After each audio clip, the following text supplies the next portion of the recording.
And hello everybody, welcome back to British Stand. Today we're going to be talking about Zara Sultana and Jeremy Corbyn for that matter, as they have again just went into a meltdown, throwing a tantrum with regard to criminals, funnily enough, and demanding their release. When we're going to get into this, over an alleged hunger strike that's apparently happening in a British prison, and Zara Sultana, despite some of the news that came out the other day with regard to those two Afghan migrants, chooses her time and chooses the story that she wants to talk about Palestine action criminals, that one of them, I think, disabled, or I don't want to say disabled, but hit a hammer on a police officer's back and now she can't walk.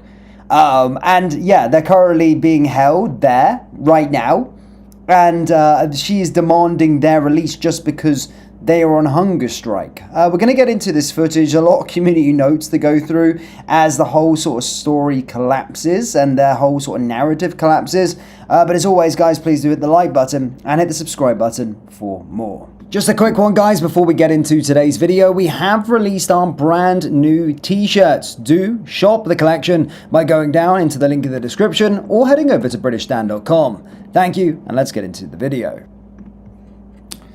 So guys, let's get straight into Zara's video first and foremost. Let's have a watch of it. Do you know there are 8 people currently on hunger strike for Palestine in UK prisons? Yesterday I visited HMP Bronzefield to see Zara Sultana, a 20-year-old who is now on day 38 of her hunger strike.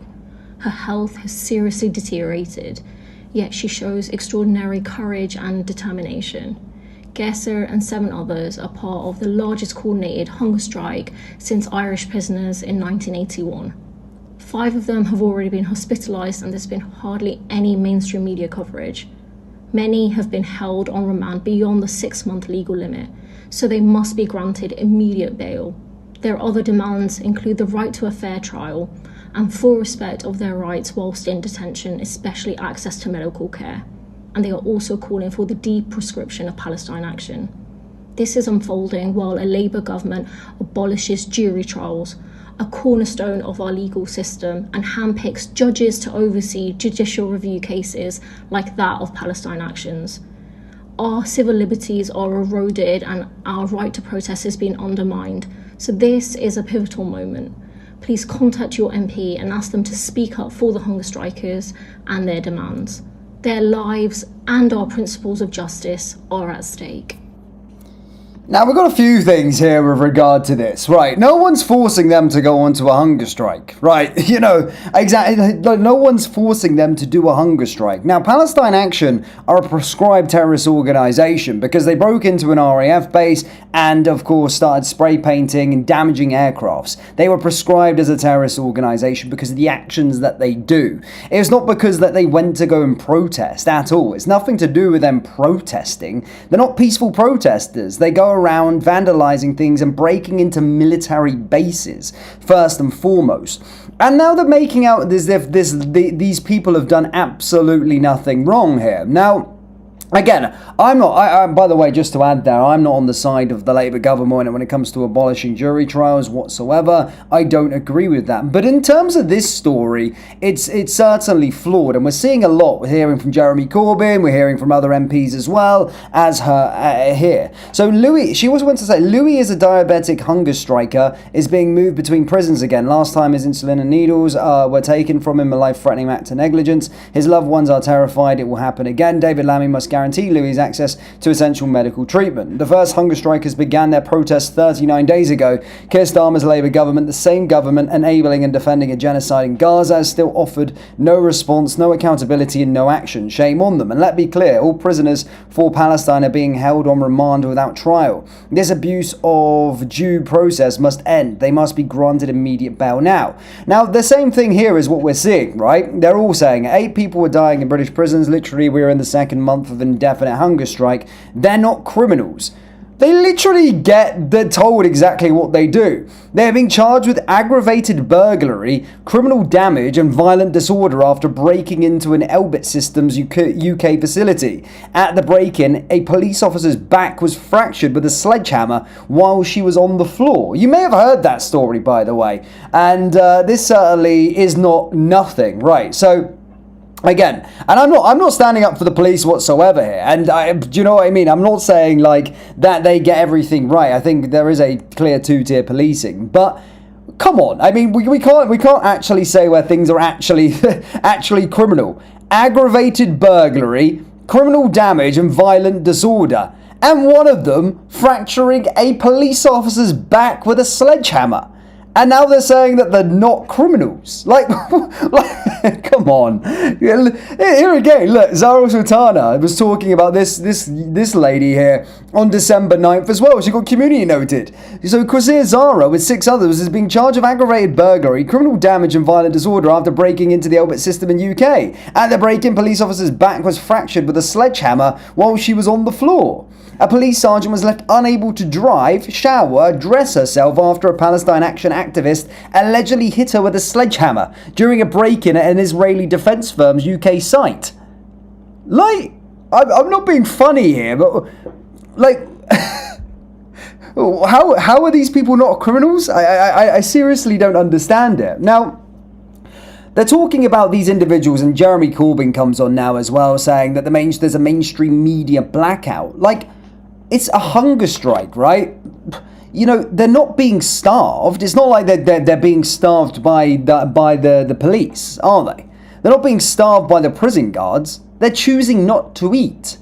They're choosing to do this themselves for their demands. Like what? Just because they don't like that they're in prison, they want bail after for carrying out criminal acts. Now they want to demand bail, and they're going to be doing an indefinite hunger strike until they're granted bail. I don't get it. I seriously don't get it. Let's see what this tit has to say. They're taking hunger strike action in order to draw attention to the fact that they are remand prisoners. They're not guilty of anything. They haven't been convicted of anything. They're remand prisoners. Yet the trial date is now set for January 2027. That is 14 months on from now. For people who have a case they want to answer, they want their day in court, obviously, and they'll get that. But why are they in prison at all? They could quite easily be released on remand, and that is one of the requests they've been making. I would like to think they're going to get a fair trial. But there's something quite odd and interesting about this. A number of prisoners taking hunger strike action in this prison gets hardly any coverage on the mainstream media in this country.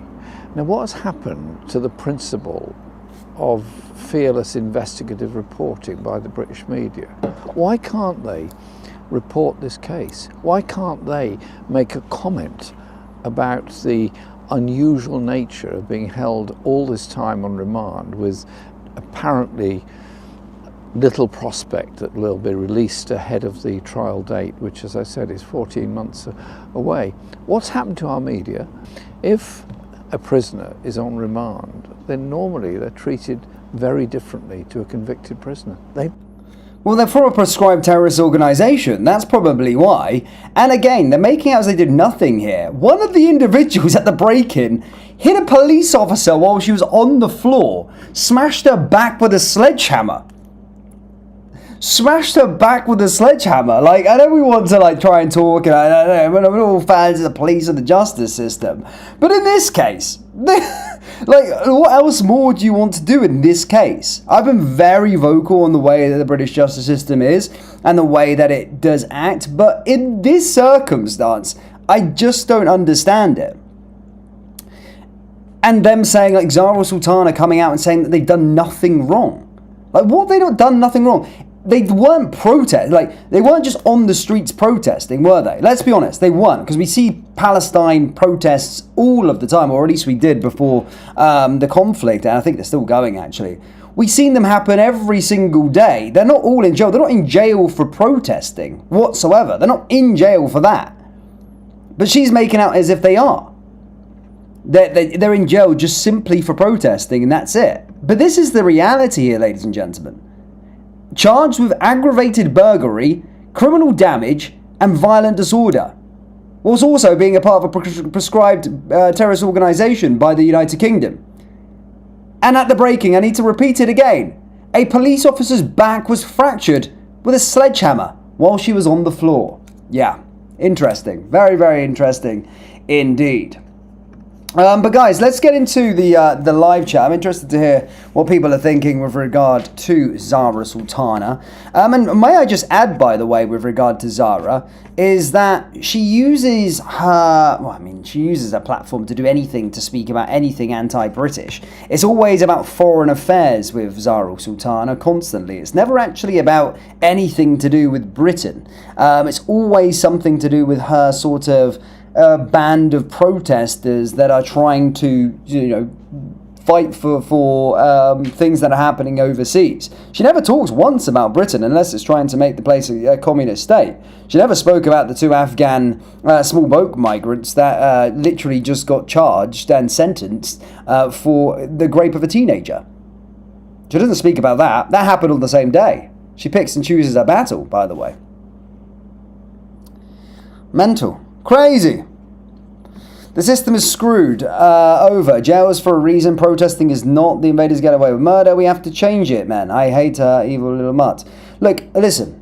At the end of the day, I'm not sitting here standing up for our justice system. I'm certainly not standing on the side of Labour when it comes to scrapping jury trials and all of the rest of it. But for Zara to come on and make out that these individuals are simply in jail just for protesting is misinformation. It's beyond moronic, in my opinion. And she's trying to gaslight about it. And the thing is with hunger strikes, now I know it's a sensitive space here, and I don't wish any ill health to any of those who are on hunger strike at all. However, it's a decision that they have made. They're choosing not to eat, but they're making out, or at least they're trying to make out, as if they're being treated by prison guards badly and the prisons badly, and they're just going about starving them. It's not the case. They're choosing not to eat food. They're choosing not to do this. It's their decision, right? So I do find that quite bonkers, in all honesty. I really do. I find it insane, actually. Genuinely.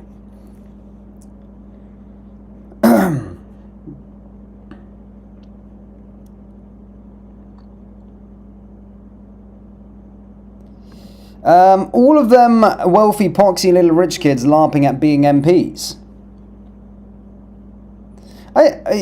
That's what they want. Exactly. So why would the media report on it? Yeah, but that's what they're wanting. We're done with... I don't think we are, because the BBC have clearly been on the side of Palestine since the conflict began. And to try and say that the media aren't on their side, ladies and gentlemen, we've literally just seen that they have a left-wing bias.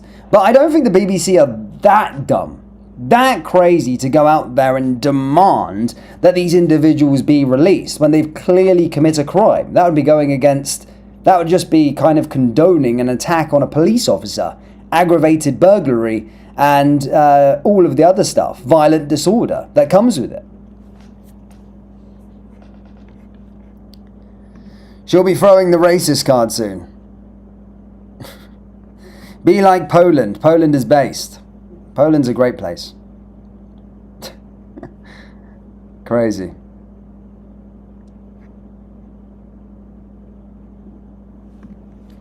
No sympathy whatsoever. Didn't hear them say anything when people were arrested for social media. These people are delusional. Again, yeah, she picks and chooses her battles. So does Zara. Look, Zara never had a problem when people were being imprisoned for hurty words, and they had the same treatment for a non-crime, in my personal opinion.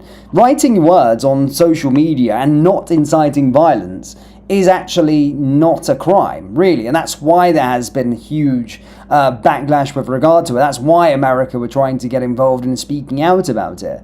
But come on, we've got to draw the line somewhere. I think, fracturing a police officer's back with a sledgehammer, aggravated burglary, countless times of trespassing, going into military facilities and damaging aircrafts, I think that becomes a point where you've actually committed a crime, for God's sake. Come on, let's draw the line somewhere. Let's draw the line somewhere. Thought crimes, no. Words, no. Unless you're inciting violence, which a lot of the political prisoners that I called them weren't inciting violence whatsoever. At all, they were just writing things on Facebook that weren't inciting violence. Yes, that was not a crime. That's when we see it. But did you have Zara Sultana come out and speak about that? She picks and chooses her battles. She picks and chooses her battles to fit and sit with her agenda that she's currently got. And it's almost a very much an anti-British agenda. She doesn't talk about anything with Inside Britain, ever, unless it's about communism. For some reason she has a weird obsession with communism and making small businesses give shares in their profits to their workers. Ludicrous ideas like that for Britain. But everything else she campaigns about is nothing to do with Britain. She spent, the last 2-3 years talking about Palestine. She went there, talked about Palestine for the last 2-3 years. What's she on now? Now she's talking about criminals on a hunger strike and wants them released because they're on hunger strike. And what else does she go and talk about? Oh yeah, the British taxpayer. The British taxpayer shouldn't be paying for a soldier who was dragged through the courts for something that he did 50 years ago, or something that happened 50 years ago, where things and rules were different back then. So she was campaigning to stop the funding for that. We never hear her talk about the taxpayers' money being wasted on illegal migrants, do we now? Mental. Absolutely mental.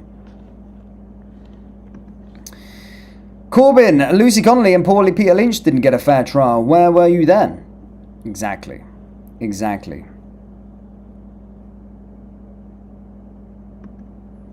Ricky, everybody knows you do remand in Nick if attacking coppers. Yeah, it's like serious crimes. Of course, you're not going to be released, are you? You're not going to be released out to the public. Next point, we're going to see Zara Sultana say murderers should just be released on remand just because, they've not been convicted yet and not had a fair trial yet. You've got to draw the line somewhere. A lady, someone smashing a police officer's back. You need to hear the story after that. They've changed that police officer's life for the rest of her, potentially for the rest of her life. A police sergeant was left unable to drive, shower or dress herself after a Palestine Action activist allegedly hit her with a sledgehammer during a break-in at an Israeli defense firm UK site. A trial is heard. Wow. Mental. Absolutely mental, ladies and gentlemen. But guys, do let me know your thoughts on this down there in the comment section below. And if you haven't already, for those of you that did see our new merch drop, come on. It's a belter. Come on. It is a belter. It's a great Christmas gift. It's all of the rest of it. We worked very, very hard on that design. Head over to British Stand. Dan never asks you for anything. But when we do a merch at a t-shirt drop, it helps support. And it's just good anyway. You're getting a good product out of it as well. So, guys, head over to BritishStand.com and get your t-shirts. And thanks to everyone who's already bought them. They're flying off the shelves. So thank you so much for everyone who has bought